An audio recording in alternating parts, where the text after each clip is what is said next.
Bienvenue dans le monde des petits rêveurs. Vous êtes prêts pour une nouvelle histoire?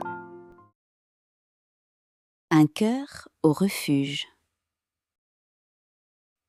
La nuit n'était pas tombée d'un coup. Elle s'était glissée dans le parc comme une ombre indésirable. Barnabé, un petit épagneul aux poils ébouriffés, était assis, immobile, devant le banc vert. Ses maîtres lui avaient dit « Reste !» Alors il restait. Mais l'odeur de leur parfum s'effaçait, remplacée par l'odeur métallique de la pluie qui approchait. Chaque phare de voiture qui balayait l'avenue faisait bondir son cœur. « Est-ce eux? Est-ce la petite voiture rouge ?»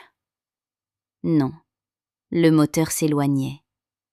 La pluie commença à tambouriner sur son dos, transformant son pelage soyeux en mèches lourdes et froides. Barnabé poussa un petit gémissement, un son si fin qu'il fut immédiatement avalé par le vent. Il ne comprenait pas ce qu'il avait fait de mal. Avait-il trop aboyé après le facteur? Avait-il mangé ses croquettes trop vite? Le parc devint un monde de monstres d'acier et de bruits effrayants. Barnabé finit par se glisser sous le banc, grelottant, ses yeux noisettes fixant l'entrée du parc jusqu'à ce que la fatigue ne soit plus supportable. Au petit matin, une silhouette floue apparut à travers la brume. Ce n'était pas la famille de Barnabé. C'était une femme vêtue d'une veste bleue avec une inscription brodée « Protection des animaux ». « Oh, mon pauvre petit bonhomme, tu es là depuis longtemps ?» Sarah, la bénévole, ne fit pas un geste brusque. Elle s'assit par terre, à même la boue, et ouvrit une petite boîte. L'odeur du jambon frais chatouilla les narines de Barnabé. Le petit chien hésita. Sa faim luttait contre sa peur. Il fit un pas, puis deux. Sarah lui parlait d'une voix basse, une mélodie de sécurité qu'il n'avait jamais entendue auparavant. Quand elle passa la laisse autour de son cou, ce n'était pas une entrave, c'était un lien. « Viens, Barnabé, on va te mettre au chaud. » Le refuge était un choc. En franchissant les portes, Barnabé fut accueilli par une symphonie de détresse et d'espoir. Des chiens de toute taille, des chats aux regards électriques, tous semblaient demander « Et toi, c'est quoi ton histoire ?» On l'emmena à l'infirmerie. Le vétérinaire, un homme aux mains de géant mais aux gestes de plume, l'examina. « Regardez-moi cette oreille, on dirait qu'elle essaie de capter la radio tandis que l'autre dort. » Barnabé avait une oreille cassée, souvenir d'une ancienne maladresse. On lui donna un bain moussant qui sentait la menthe. Pour la première fois depuis des jours, il ne sentait plus la rue, mais le propre. On le plaça dans le box numéro 12 avec une couverture en polaire rouge et un doudou en forme de canard. Le box voisin était occupé par Pacha, un vieux bouvier bernois dont le museau était devenu tout blanc. « Hé, le nouveau, ne regarde pas le sol comme ça. Ici, on est entre de bonnes mains. Mais attention, les humains qui passent ici sont parfois bizarres.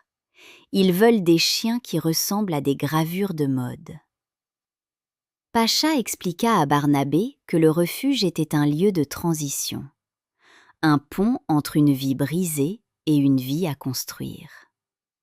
Barnabé apprit les règles, ne pas aboyer trop fort quand les visiteurs passent, garder son box propre et surtout garder cette petite étincelle dans les yeux. Car un chien qui perd son étincelle, c'est un chien qu'on ne voit plus. Le samedi était le jour le plus difficile. C'était le jour des visites. Barnabé voyait des familles passer. Des enfants pointaient du doigt ses voisins. « Oh maman, regarde le petit husky, il est trop beau !» Barnabé se redressait, remuait sa queue avec espoir. Mais les gens s'arrêtaient rarement devant le box 12.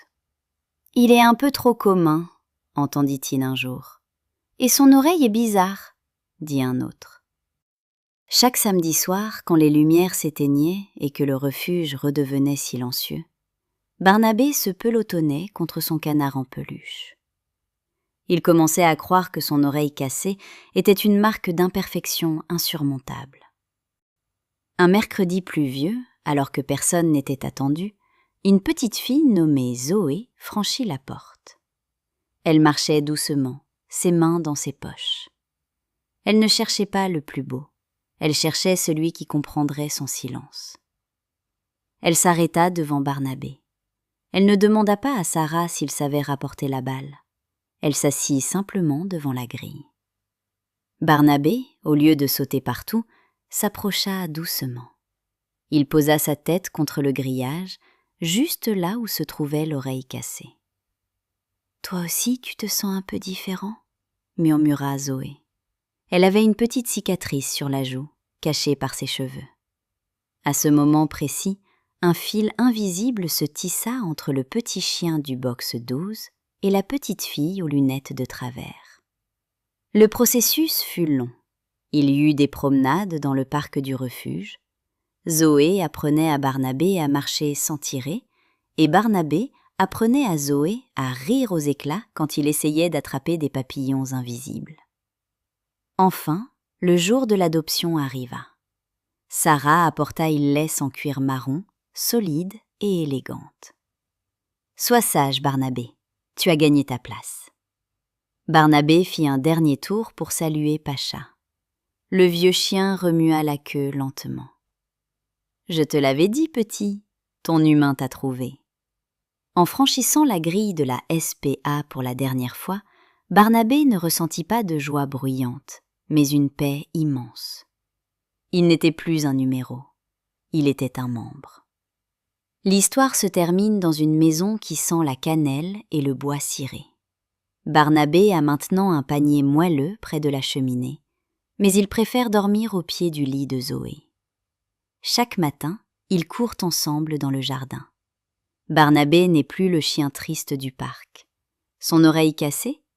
Zoé dit que c'est son antenne magique pour capter les rêves. Le soir, quand Zoé lui raconte ses secrets, Barnabé ferme les yeux et soupire de contentement.